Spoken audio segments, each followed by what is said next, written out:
Oh, tough question. What's the hardest no that I've ever been thrown, and have I been able to massage it or bring it around to a yes? In the business world, yeah. That narrows it down. Oh my God, tough question. We get no's every bloody day. Everything, like recent one, we tried to, for a superannuation company, we tried to get them to use a Dracula as their spokesperson, because you're going to live forever, might as well have finances, and those guys are rich. So that was a very hard no, and we didn't swing that one back. The hardest no, I think it was actually, this is a personal one. When Eddie Groves drove ABC Learning Centres into the ground, we used to have them as an account, and my kids at the time were going to an ABC Learning Centre, and it was one of those things where whatever we did, we kept pushing him to say, look, we can fix this, we can get this to happen. And the intention was not to fix it at his point of view. He was just drowning, and eventually receivers came in. So, and it was a hard no every single time with that guy. And the thing that was hardest for me was because it was my kids who were going to be turfed out. But when we did get in front of the receivers, we just said, and this is the campaign that I'm the most proud of in my entire life.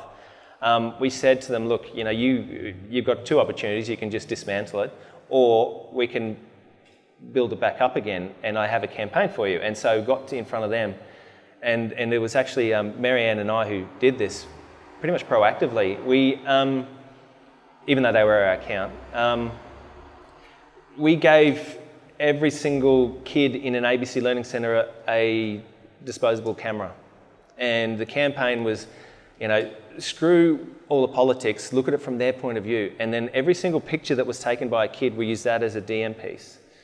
And the photos were amazing. They were innocent, they were beautiful. From really low point of view, monkey bars look amazing.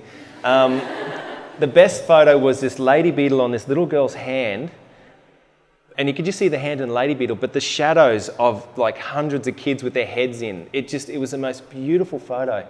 And that campaign not only saved ABC Learning Centres, but it built it up bigger than what it had been when Eddie had it. So for me, that was probably the hardest and the best outcome I've ever had with a question I've gotten no from.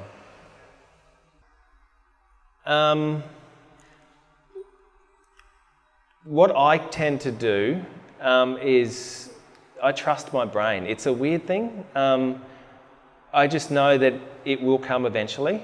It's actually quite hard to do. Initially, you just kind of panic. And when you're going into panic stage, you just sort of, well, I'm going to get nothing out of my brain today. So, no, but when I do get a brief, I just start and just keep working on it. A lot of people do that. A lot of creatives kind of just read up and do research and then just Google the shit out of everything, ask a lot of questions, just interrogate the brief, all that sort of stuff, and then park it because it'll come eventually.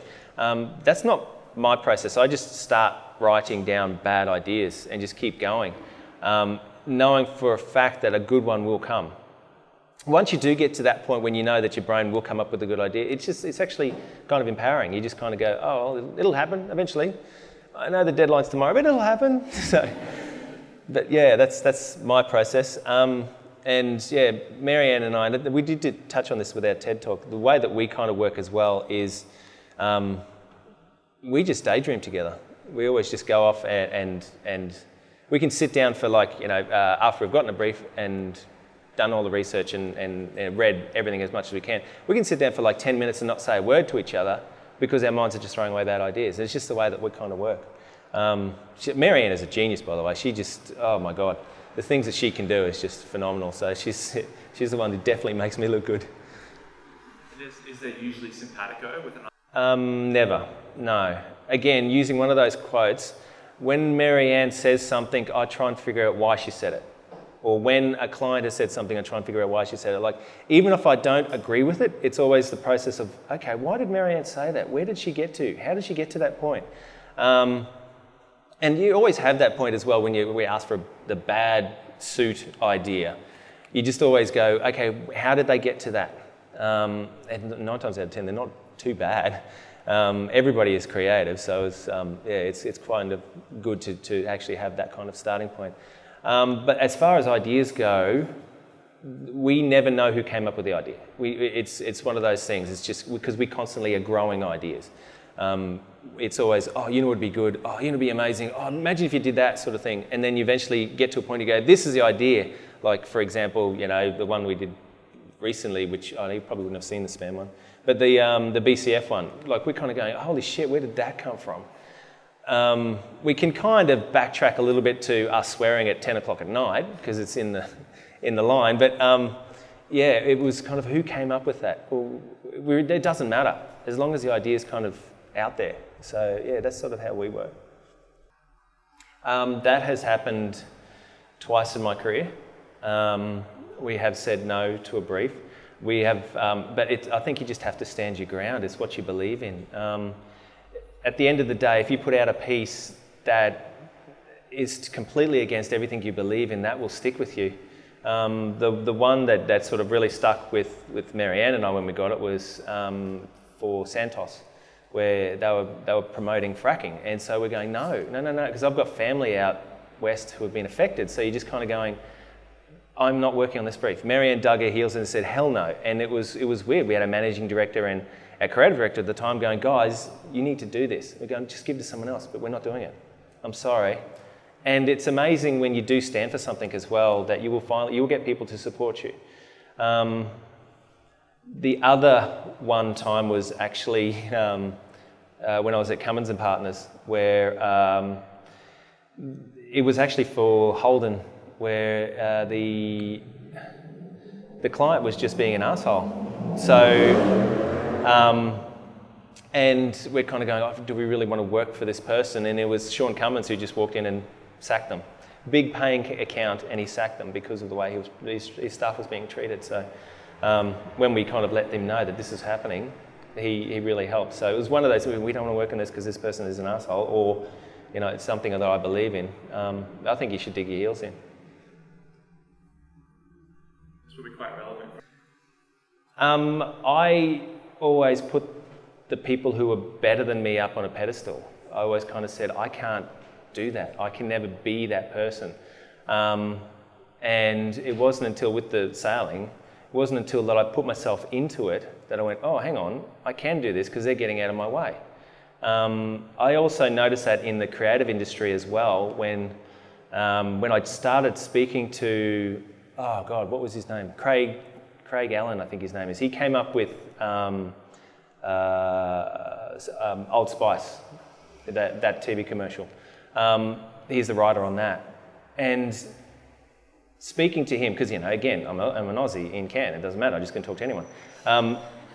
Speaking to him, we had a couple of beers, and he was shitting himself. He was absolutely shitting himself, going, I can't do better than this, I can't. That was kind of like a fluke thing. And it wasn't looking at, when you're looking at him on stage, getting all of these Grand Prix and just winning absolutely every award, you go, I can't be that person. But when you do talk to him, you're going, holy shit, he's worse than me. So, because he was just an absolute mess. So, I think that was the turning point for me, was just because, and then I've been trying to break down what the old man said. Like, someone has to do the thing. Might as well be you. Like, it's so understated, but it's just throw yourself in there and see what happens. You never know. Yeah.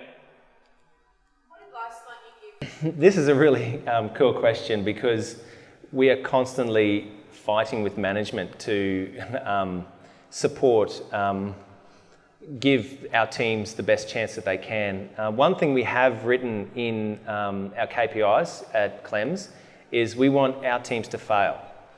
We want them to fail miserably. We want them to do something that is so fucked up that it almost gets us fired.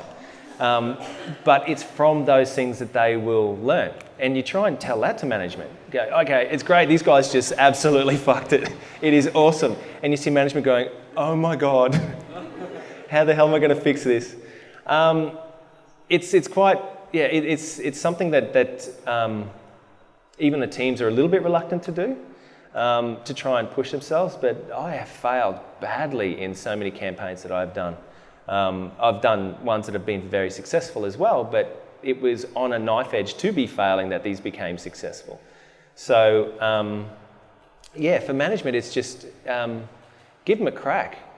You have a lot of people that also hire that, like what we try and do is like the team that I've got around me, I have no doubt that they will be my boss one day. And to try and tell management that we're going to bring someone in who is so stupidly talented that they're going to completely take control and we're going to have to fight to keep our heads above water with them, is quite scary for management. But it's the only way to go. It brings you up as well. So yeah, that's what we are doing. That's what I'll probably do. Yeah. Thank you. There's one last question. Yes. Maybe. Yeah, that was an interesting one. The brief started because I was working at Sapient at the time, and the brief was initially given to Clems, and they didn't do so well with it, and it was given to us because we were also on the agency registrar for TEQ, and we had less than a week to come up with an idea. And so we put 3 ideas on the table, and the one that we wanted to do was best job in the world. It was one of those also moments where the key decision maker was this lady, Amy, from TEQ. She saw it and went, oh my God, I can't. Well, she at first asked us, which ones do you want to do? We're going, well, yeah, hell, this one for sure. We actually did a case study video, which is exactly the same as what the outcome was, which was kind of cool. Just to give her a tool to sell it up the line. But she saw it as, I can't sell this up the line until I have entrenched the idea into the business first. So, and I've heard that across quite a few campaigns. The same thing happened with Graham, with TAC. The idea was tabled, but it wasn't put up to management until it was too late for them to say no. And the same sort of thing happened with TEQ. It got to a point where the next level up went, oh wow, hang on, we've invested too much in this, we just keep writing it out. And then it would do another step to say director level, and then even got to the point where it went up to Anna Bly a week before, and then she just freaked. Like she absolutely shit herself because she's going, hang on, you're doing a campaign without showing anything about Queensland. There's no print ads, there's no television. And so she grabbed Ralphie and I, pulled her into her room and just tore us a new ass. Like she swore like mad, just threatening us, saying, if this doesn't work, I'm going to make sure that you guys have never a career in the rest of your life. She goes, I'm going to finish this and become, like if I get sacked, I'm going to become a CEO of some board and I'm going to bury you, and I'm going, oh fuck. So the plan was to her, look, how about we get you in a week later to do a big launch, but we'll just do a soft launch just to see how it's going. And so, yeah, we did a soft launch and it just exploded. So, and yeah, that was a tough one because it took over a year to get going, and every single day we had to fight to keep it alive. The client was Tourism Events Queensland, and the brief was, people were coming up to Queensland but staying on the mainland, and we needed to get people to stay on the islands. They needed to see that you can kind of just fly out from the islands. So we created a job. So why not? And it was one of those weird moments too. We tried to figure out who the hell came up with the idea. Again, nobody knew. But both Ralphie and I were doing shoots up at TEQ. I was up on Lizard Island. This is before that we got the brief. We were doing, I was on Lizard Island for a week, just living in a room which is like $12,000 a night, and had helicopters and diving, and we'd just sit down the night before a shoot and just kind of go, what are we going to do tomorrow? I don't know, let's go marlin fishing. Okay, the producer's on it going, we need a marlin bait for tomorrow morning. So, and it was great. It was like the best thing ever. And I'm ringing my wife going, oh, I'm up here working. She says, no, you're not. Ralphie was at the same time doing the same thing. He was on at Qualia, and yeah, he's just in dick stickers just next to the pool, going, yeah, no, I'm working. So he was telling his partner. So when we did get the brief, it was kind of like, okay. Initially, the idea was let's get someone to do a shoot up there because we did, and it was fucking awesome. So, but then we just turned it into a job from there. So, yeah. The other thing that came out of it, and this is a really, really good point, we had no budget. We had nothing. It was a global campaign, and they wanted us to do TV, print, everything, and we're going, you've got no money to do that. The only thing they could afford was a classified ad. So, all right, let's do that. So, yeah, the brief kind of led the idea. Thank you. So, really interesting about the office of Anna Blind. And yeah. Appreciate the insight. Do you ever have a follow-up meeting with? No. This is how it went. No. Well, actually, there's one other thing.